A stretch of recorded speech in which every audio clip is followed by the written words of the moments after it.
En cette fin d'année 1177, le vent du désert souffle différemment sur la Palestine. Il ne porte plus seulement le sable et la chaleur, mais le bruit des armures et le hennissement des milliers de chevaux. Saladin, le sultan d'Égypte et de Syrie, est en marche. Son ambition, unifiée et aiguisée par des années de patience politique, se concentre sur un seul objectif, Jérusalem. La ville sainte, aux mains des Francs depuis près de 80 ans, semble à portée de main.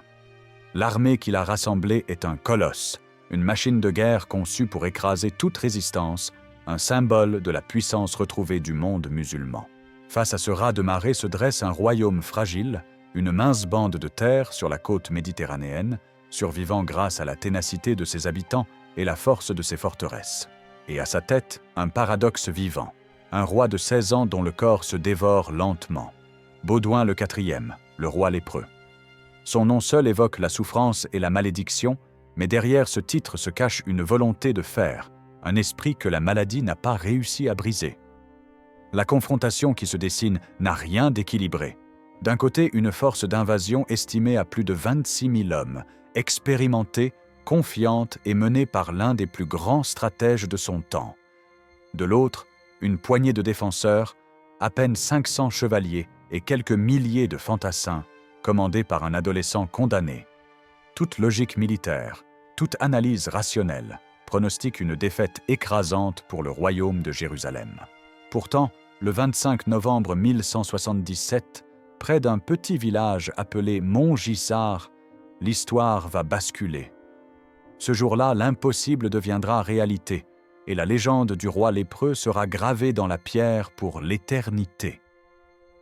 Pour comprendre la portée de ce qui va se passer, il faut d'abord se pencher sur les deux hommes qui incarnent ce conflit. Ils sont le miroir l'un de l'autre, définis par leurs forces, leurs faiblesses et les destins extraordinaires qui les ont menés sur ce chemin de collision. Baudouin IV n'est pas né pour être une figure tragique.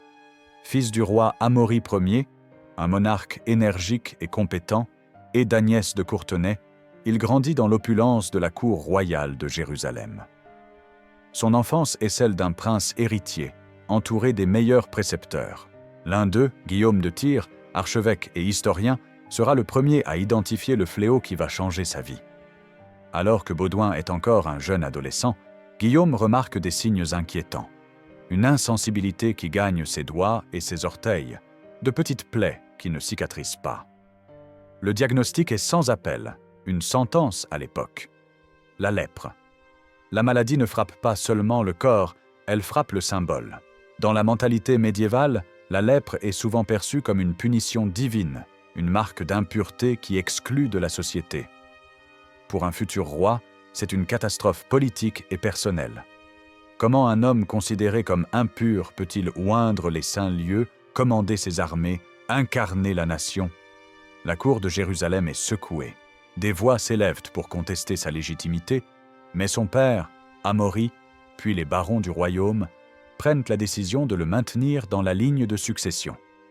Baudouin apprend très jeune à cacher les symptômes. Il porte des gants et des vêtements longs pour masquer ses lésions. Il endure des douleurs constantes avec un stoïcisme qui force le respect. Mais la maladie progresse inexorablement. Elle déforme ses membres, ronge son visage, lui vole sa vue. À l'âge où les autres jeunes nobles s'entraînent pour la guerre, il doit lutter pour conserver l'usage de ses mains. Pourtant, cet enfer physique forge un caractère d'une résilience exceptionnelle. Privé des plaisirs physiques de la jeunesse, Baudouin se consacre à l'étude de la stratégie, de la politique et de la théologie. Il développe une intelligence aiguë et une compréhension profonde des mécanismes du pouvoir. Il apprend à commander non pas par la force de son bras, mais par l'autorité de son esprit et la force de son exemple. Il est présent au conseil, écoute, apprend, et lorsque son père meurt en 1174, il est couronné roi à l'âge de 13 ans. Son règne commence sous la régence de Raymond III de Tripoli, un comte expérimenté mais dont la loyauté est souvent questionnée. Mais Baudouin ne se contente pas d'être une figure de proue. Dès qu'il le peut, il s'émancipe. En 1176, à l'âge de 15 ans, il atteint sa majorité et assume personnellement le pouvoir. Il doit déjà faire face à des complots et à des factions qui cherchent à exploiter sa faiblesse. C'est dans ce contexte de vulnérabilité permanente que Saladin va lancer son offensive de 1177, voyant en ce roi malade le maillon faible d'une chaîne qu'il peut enfin briser. À l'opposé de Baudouin, Salah ad-Din Yusuf ibn Ayyub, que les chrétiens appellent Saladin, est un homme dans la force de l'âge, en pleine possession de ses moyens physiques et intellectuels. D'origine kurde, né à Tikrit, son ascension est un chef-d'œuvre d'ambition et de calcul politique. Il entre au service de Nour ad-Din, le puissant émir zangide de Damas, qui cherche à étendre son influence sur l'Égypte fatimide, alors en proie à des querelles internes. Saladin est envoyé en Égypte en 1164 aux côtés de son oncle Shirkuh. Il s'y distingue rapidement par ses qualités militaires et sa capacité à naviguer dans la complexe politique égyptienne. Après la mort de son oncle, il le remplace comme vizir. En quelques années, il élimine méthodiquement ses rivaux, réforme l'administration et l'armée, et en 1171, il réalise un coup de force majeur. Il abolit le califat chiite fatimide, qui régnait sur l'Égypte depuis 2 siècles, et reconnaît l'autorité du calife sunnite abbasside de Bagdad. Ce geste n'est pas seulement religieux, il est profondément politique. Il lui permet de légitimer son pouvoir tout en se positionnant comme le défenseur de l'orthodoxie sunnite. À la mort de Nour ad-Din en 1174, Saladin hérite de ses possessions syriennes, unifiant ainsi l'Égypte et une grande partie de la Syrie sous une seule bannière. Il est désormais le maître d'un vaste territoire, d'un empire naissant, et il dispose de ressources considérables. Son ambition est claire, il veut chasser les Francs de Terre Sainte et accomplir ce que ses prédécesseurs n'avaient pas réussi. Mais il n'est pas seulement un conquérant.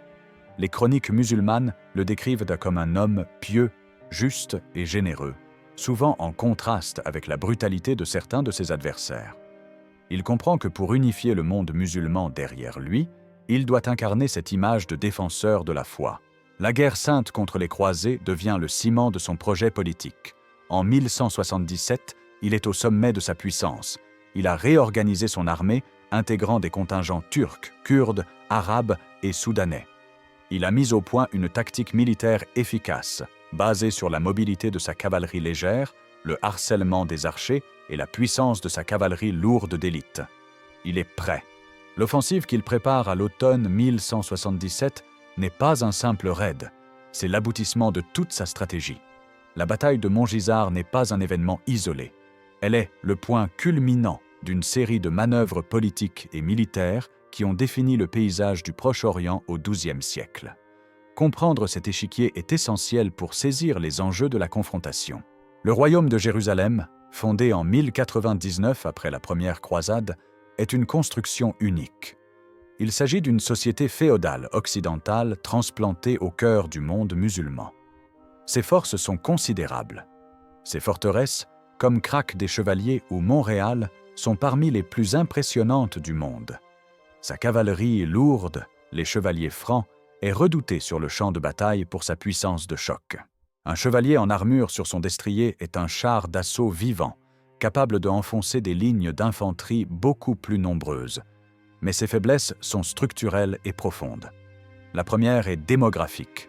La population latine du royaume est très minoritaire, sans doute inférieure à 25% de la population totale. Il y a un manque chronique d'hommes pour cultiver les terres, garnir les forteresses et surtout pour combattre. Le royaume dépend en permanence de renforts en provenance d'Europe, des pèlerins armés et des chevaliers qui viennent servir pour un temps. Ces renforts sont imprévisibles et souvent insuffisants. La deuxième faiblesse est politique. Le royaume est miné par les querelles de factions. La haute cour de Jérusalem, composée des grands barons, possède un pouvoir considérable et n'hésite pas à s'opposer au roi. 2 clans principaux s'affrontent, les natifs, descendants des familles établies depuis la première croisade, souvent plus pragmatiques dans leurs relations avec les musulmans, et les nouveaux venus, récemment arrivés d'Europe, souvent plus intransigeants. Baudouin IV doit constamment naviguer entre ces factions pour maintenir l'unité, un exercice d'autant plus périlleux que son autorité personnelle est fragilisée par sa maladie. Les ordres militaires, les Templiers et les Hospitaliers sont un atout majeur. Ils possèdent leurs propres troupes, forteresses et ressources et sont disciplinés comme aucune autre force du royaume. Ils sont la colonne vertébrale de la défense.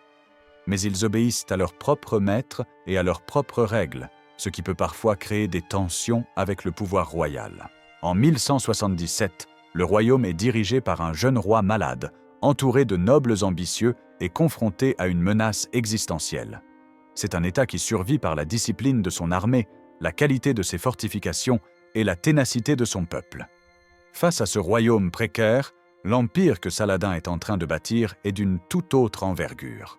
Il contrôle les riches terres du Nil, les villes commerçantes de la Syrie et dispose d'une base humaine et économique immense.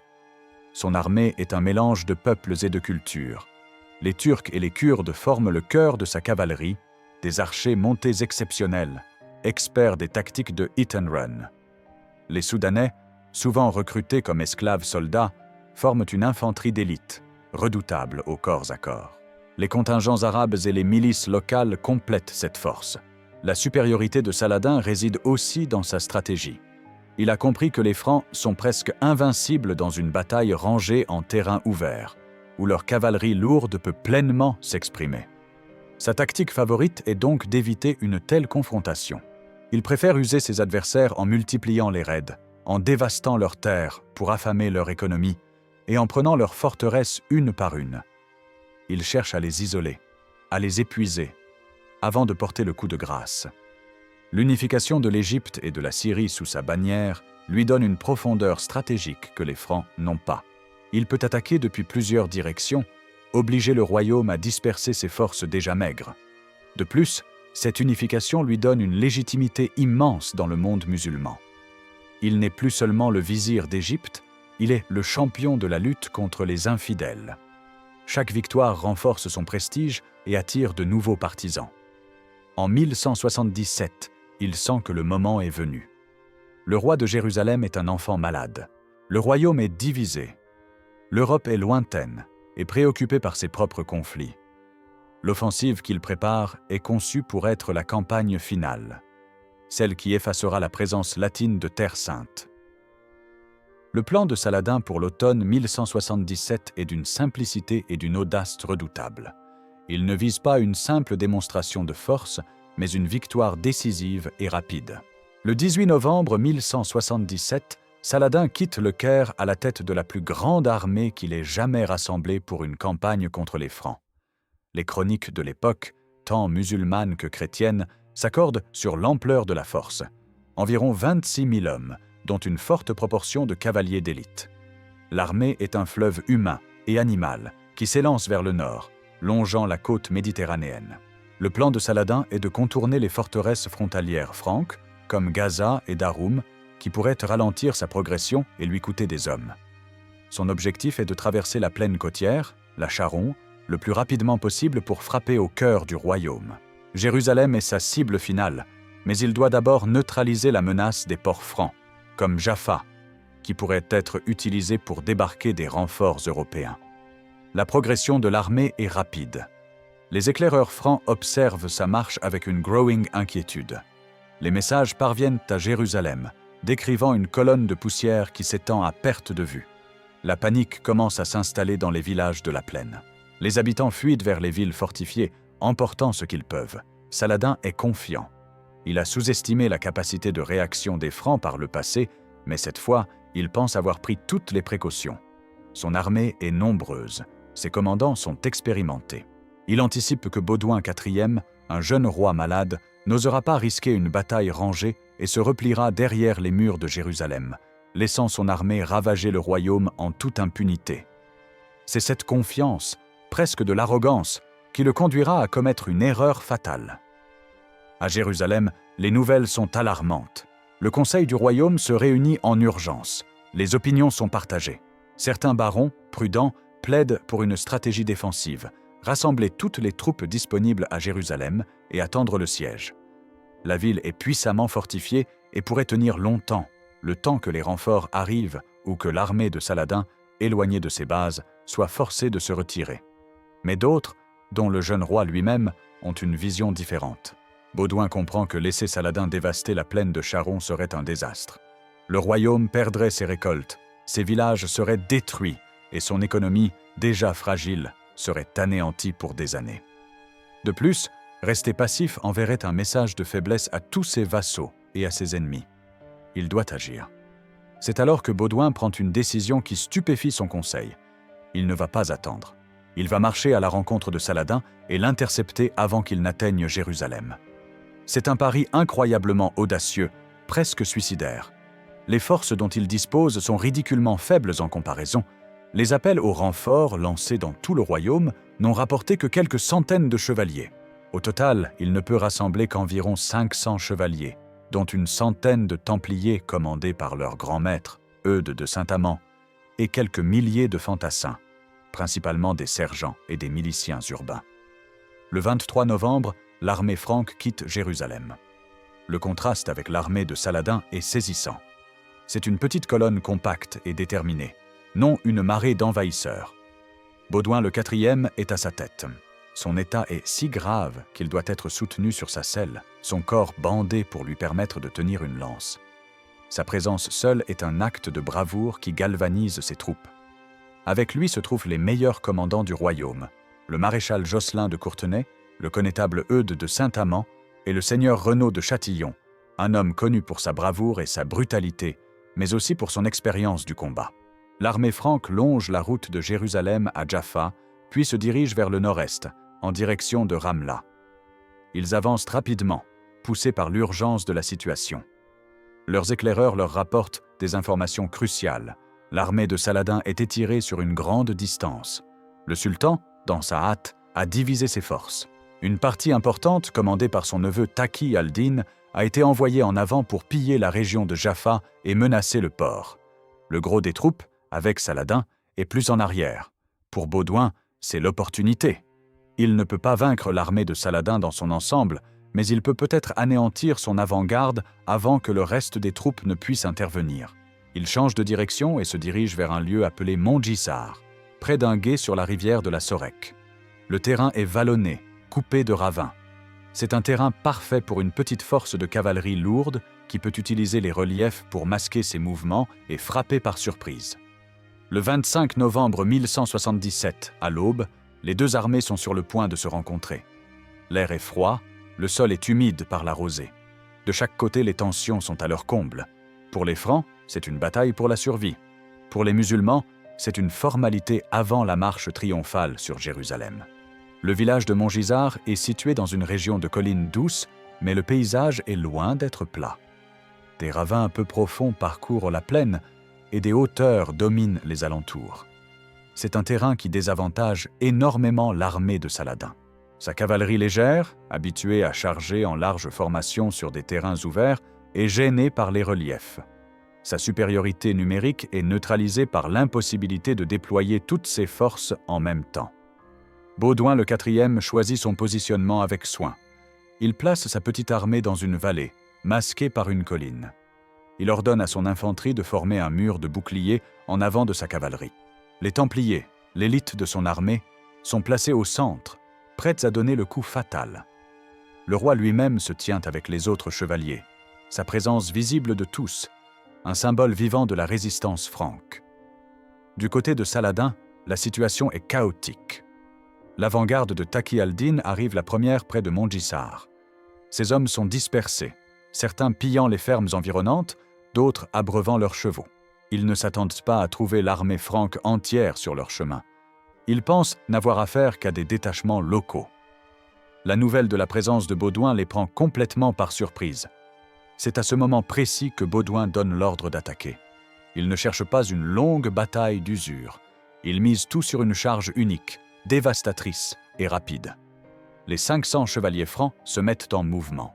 Le son de leurs trompettes déchire le silence du matin. Ils sortent de leur position cachée et s'élancent en direction de l'avant-garde musulmane encore désorganisée. L'impact est terrifiant. La cavalerie lourde franque, une masse d'acier et de chair propulsée par des chevaux de guerre puissants, fonce dans les rangs des cavaliers turcs et soudanais. La première ligne musulmane est littéralement enfoncée. Les chevaliers, protégés par leurs armures complètes, sont presque invulnérables aux flèches et aux lances de leurs adversaires. Ils fauchent tout sur leur passage, leurs lances brisées, ils tirent leur épée ou leur masse d'armes et continuent leur progression. Taqi al-Din tente de réorganiser ses hommes, mais c'est impossible. La charge est trop rapide, trop puissante. Ses troupes, habitués à combattre à distance et à se replier rapidement pour attaquer à nouveau, sont submergés par le choc du corps à corps. La panique commence à se répandre. Des cavaliers tournent leurs chevaux pour fuir, créant un chaos encore plus grand dans les rangs. Saladin, qui arrive avec le gros de ses troupes, assiste à la scène avec incrédulité. Il voit son avant-garde, composée de ses meilleurs cavaliers, se faire détruire sous ses yeux. Il comprend immédiatement le danger. Il ordonne à ses troupes de se déployer pour faire face à la menace et encercler la petite armée franque. Mais c'est là que le terrain et la division de ses forces jouent contre lui. Ses troupes, arrivant par vagues successives, ne peuvent pas se déployer correctement dans le terrain vallonné. Les archers musulmans tentent de tirer sur les chevaliers francs, mais leur tir est inefficace contre les cavaliers en mouvement et protégés par leurs armures. La cavalerie de Saladin est gênée par les ravins et ne peut pas utiliser sa vitesse pour contourner les Francs. Pendant ce temps, Baudouin IV et ses chevaliers ne s'arrêtent pas. Après avoir enfoncé l'avant-garde, ils se jettent sur le centre de l'armée de Saladin, qui est encore en train de se former. C'est un moment critique. Si Saladin parvient à rétablir une ligne de front cohérente, la supériorité numérique finira par l'emporter.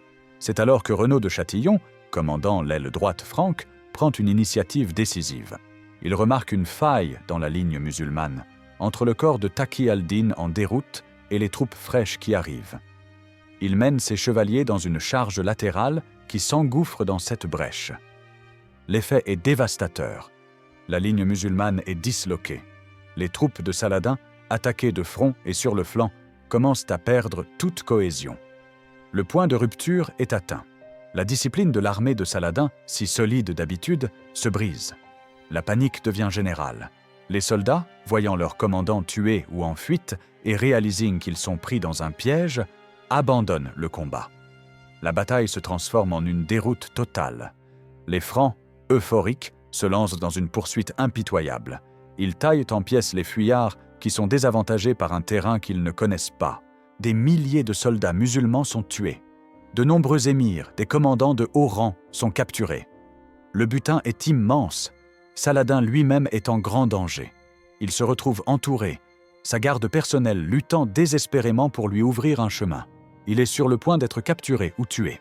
Selon les chroniqueurs, il doit sa survie à l'un de ses officiers, un mamelouk nommé Jahar Khas, qui lui donne son propre cheval plus rapide pour lui permettre de s'échapper. Saladin fuit, abandonnant son armée à son sort. Il réussit à rejoindre l'Égypte avec un petit groupe de survivants complètement humiliés. La bataille de Montgisard est terminée. Elle n'a duré que quelques heures, mais ses conséquences vont être profondes. Une poignée de chevaliers, menée par un roi lépreux, a anéanti une armée qui semblait invincible. C'est l'une des victoires les plus improbables de l'histoire militaire. Une victoire aussi spectaculaire ne peut pas rester sans conséquences.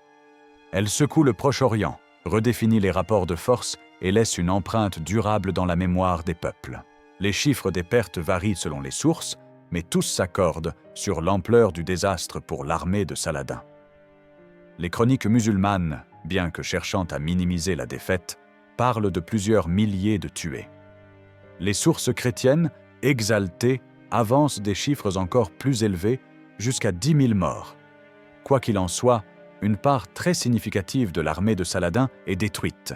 De nombreux officiers supérieurs sont tués ou capturés, ce qui représente une perte d'expérience et de leadership irremplaçable à court terme. Du côté des Francs, les pertes sont étonnamment légères. Sur les 500 chevaliers, environ 80 sont tués, dont un certain nombre de Templiers. Les pertes au sein de l'infanterie sont plus difficiles à évaluer, mais restent qu'au modeste comparées à celles de l'ennemi. C'est une victoire à un coût incroyablement bas.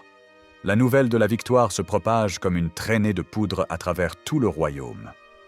À Jérusalem, quand les premiers survivants et les prisonniers arrivent, la joie est immense.